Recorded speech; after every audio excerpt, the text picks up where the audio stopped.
ఇప్పుడు విష్ణు సహస్రములు ప్రారంభమవుతున్నాయి. తాని వక్ష్యామి భూతయే.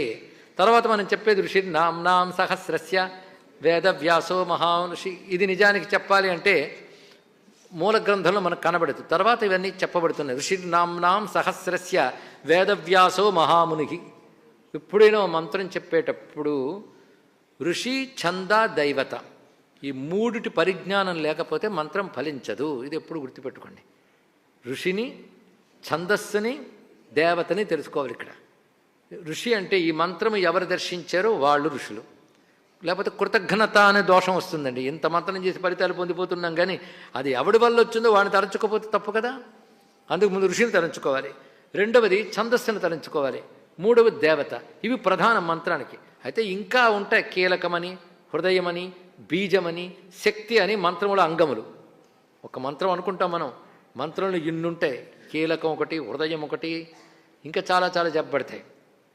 శక్తి అంటారు. ఇవన్నీ మంత్రముల గురించి చెప్పేటప్పుడు బీజమని ఇవన్నీ. అలా విష్ణు సహస్రానికి కూడా స్వరూపాలు ఆవిష్కరిస్తున్నారు. ఒక్కసారి మనం తెలుసుకోవడం కోసం ముందుగా చెప్పవలసింది ఎవరిని? ఋషిని. ఋషి నామ్నాం సహస్రస్య వేదవ్యాసో మహామునికి. వేదవ్యాస మహాముని దీనికి ఋషి అయ్యా అన్నారు. ఇక్కడ ఇందాకేంటి జాగ్రత్తగా వింటే వెంటనే నన్ను ప్రశ్నించాలి. ఋషులు గానం చేశారని చెప్పేశాక మళ్ళీ వేదవ్యాసుడు అని ఒక్కడి గురించి ఎందుకు చెప్పారు అంటే, ఋషులు అనగా మంత్రములు, మంత్రద్రష్టలు. మంత్రములు అంటే వేదములో చెప్పిన వాక్యములను మంత్రములు అంటారు. కనుక ఈ నామాలకు సోర్స్ ఏమిటి? వేదములో మంత్రములే. ఆ మంత్రములో చెప్పబడ్డ విష్ణునామములన్నీ ఇవి. కానీ వేదమంత్ర రాశి యందు చెప్పబడ్డ విష్ణునామములన్నీ ఒక దగ్గరికి వస్తే 1000 నామాలు అయ్యాయి. అయితే అవన్నీ ఒక దగ్గరికి తెచ్చిన వాడెవడు? ఆయన వేదవ్యాసుడు. అది ఇక్కడ అర్థం. ఇక్కడ ఒకడే ఋషిని ఎందుకు చెప్పారంటే ఆయన కష్టపడ్డాడు నీకు ఇబ్బంది లేకుండా.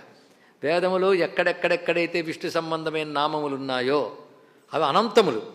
అనంతములు చేసే శక్తి నీకు లేదు గనక ఒక 1000 ఎంపిక చేశాడు. అందులోంచి తీసుకొచ్చాడు. శక్తివంతమైన నిమిత్త శక్తులు కలిగినటువంటి నామములు తీసుకొచ్చి పెట్టాడు. పెట్టిన వారు ఎవరు? వేదవ్యాసుడు వారు. ఆయన ఋషి. ఆయనే మంత్రద్రష్ట, తపస్వి. అందుకే ఋషిని అర్థం చేసుకోగలడు.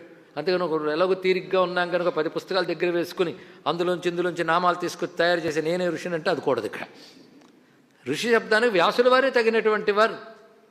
అందుకే వేదములను వ్యాసం చేసిన మహానుభావుడు వేదములో చెప్పబడ్డ భగవన్నామములను ఒకచోట సమకూర్చాడు కనుక అక్కడ కూర్చుని ఉన్నాడు ఆయన. ఇది చెప్పేటప్పుడు చిత్రం ఏంటంటే ఆ వ్యాసుల వారు అందరూ ఉన్నారు.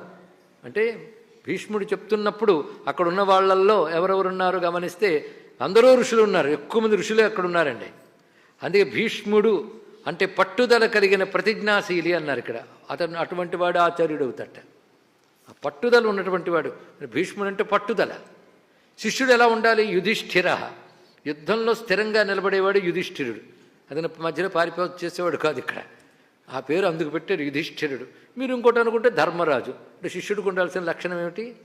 సాధనపడే యుద్ధంలో స్థిరంగా ఉండాలి. అది ముందు తెలుసుకోవాలి. స్థిరత్వం అనేది ఉండాలి. శిష్యుడికి ఉండాల్సిన లక్షణం. ఇతడు ఆచార్యుడికి ఉండవలసిన లక్షణం ఏంటంటే తాను ఎలాగూ బాగుపడ్డాడు, ఇతరును కూడా బాగుపడతాను అనేటువంటి దృఢప్రజ్ఞ కలిగిన వాడై ఉండాలి. ఇది ఉండవలసిన లక్షణాలు. ఎంత చక్కగా గురు శిష్యులకు ఉండవలసిన లక్షణాలు పేర్లలోనే చెప్పాడయ్యా అన్నాడు ఇక్కడ. అటువంటి విశేషములు చెప్తూ ఇందులో నామాల్లో కొన్ని పుంలింగ శబ్దములు ఉన్నాయి. శంకరులు చెప్తున్నారు, ఎత్ర పుంలింగ శబ్ద ప్రయోగ తత్ర విష్ణుర్విశేష్య, ఎత్ర స్త్రీలింగ శబ్ద తత్ర దేవతా విశేష్యతే, ఎత్ర నపుంసకలింగ శబ్ద తత్ర బ్రహ్మేతి విశేష్యతే అన్నారు ఇక్కడ. ఇందులో పుంలింగాల నామాలు కొన్ని ఉన్నాయి. అవి చెప్పేటప్పుడు విష్ణుడు అని చెప్పబడుతున్న నామములవి. స్త్రీలింగ శబ్దాలకు ఉన్నాయి. లక్ష్మీహి అనే మాట ఉంది. లక్ష్మీహి అనేది విష్ణువు పేరా అమ్మవారి పేరా? అది విష్ణువు పేరుగానే చెప్పాడు విష్ణు సహస్రనామాల్లో. ఇలాంటి స్త్రీలింగ శబ్దంలో వచ్చినప్పుడు దేవతా సంబంధమైన అర్థం తీసుకో. దేవత అనేది స్త్రీలింగ శబ్దం. అలాగే నపుంసకలింగ శబ్దములు ఉన్నాయి. అది స్త్రీ పుం భేదములు లేకుండా ఉంటాయి. అవి బ్రహ్మమును తెలియజేస్తున్న నామములు. ఈ విధంగా 3 విధాలుగా ఇందులో నామాల్ని స్వీకరించాలి అని చెప్తూ నామాలు ప్రారంభిస్తున్నారండి ఇక్కడి నుంచి. అయితే మనం చెప్తున్నాం ముందుగా ఋషిని చెప్పారు, తర్వాత ఛందస్సు చెప్పాలి. ఛందస్సు అంటే మంత్రము నడిచే పద్ధతి ఛందస్సు. ఇందులో ప్రధానంగా ఛందస్సు ఛందోనుష్టుప్. అనుష్టుప్ అనే ఛందస్సు ఉన్నది. ఇది వైదిక ఛందస్సు అనుష్టుప్ అనేది. ఛందోనుష్టుప్ తథా దేవో. దేవత ఎవరు?